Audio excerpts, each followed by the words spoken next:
ظالم بادشاہ کی کہانی جو آنسو نکال دے۔ ظالم بادشاہ نے اپنی رعایا پر ظلم و ستم کر کے بہت سا خزانہ جمع کیا تھا اور شہر سے باہر جنگل بیابان میں ایک خفیہ غار میں چھپا دیا تھا۔ اس خزانہ کی 2 چابیاں تھیں، ایک بادشاہ کے پاس، دوسری اس کے معتمد وزیر کے پاس۔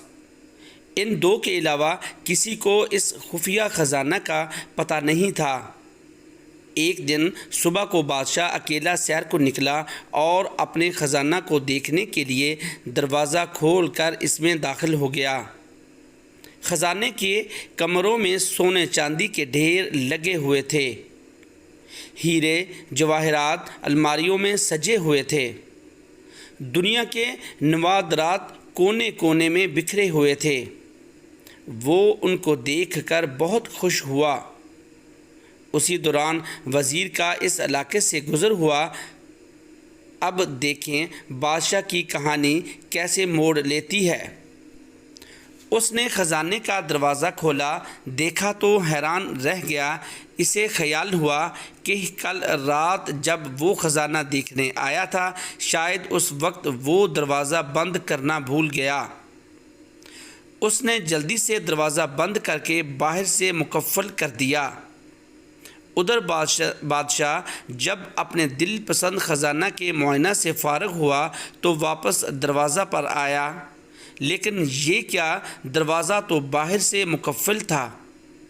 اس نے زور زور سے دروازہ پیٹنا اور چیخنا شروع کیا، لیکن افسوس اس کی آواز سننے والا وہاں کوئی نہ تھا۔ وہ لوٹ کر باہر اپنے خزانے کی طرف گیا اور ان سے دل بہلانے کی کوشش کی، لیکن بھوک اور پیاس کی شدت نے اسے تڑپانا شروع کیا۔ وہ پھر بھاگ کر دروازہ کی طرف آیا، لیکن وہ بدستور بند تھا۔ وہ زور سے چیخا، چلایا، لیکن وہاں اس کی فریاد سننے والا کوئی نہ تھا۔ وہ نڈال ہو کر دروازے کے پاس گر گیا۔ جب بھوک پیاس سے وہ بری طرح تڑپنے لگا تو رینگتا ہوا ہیروں کی تجوری تک گیا۔ اس نے اسے کھول کر بڑے بڑے ہیرے دیکھے جن کی قیمت لاکھوں میں تھی۔ اس نے بڑے خوش آمدانہ انداز میں کہا، اے لکھپتی ہیرو، مجھے ایک وقت کا کھانا دے دو۔ اسے ایسا لگا جیسے وہ ہیرے زور زور سے کہکے لگا رہے ہوں۔ اس نے ان ہیروں کو دیوار پر دے مارا، پھر وہ گھسٹتا ہوا موتیوں کے پاس گیا اور ان سے بھیک مانگنے لگا۔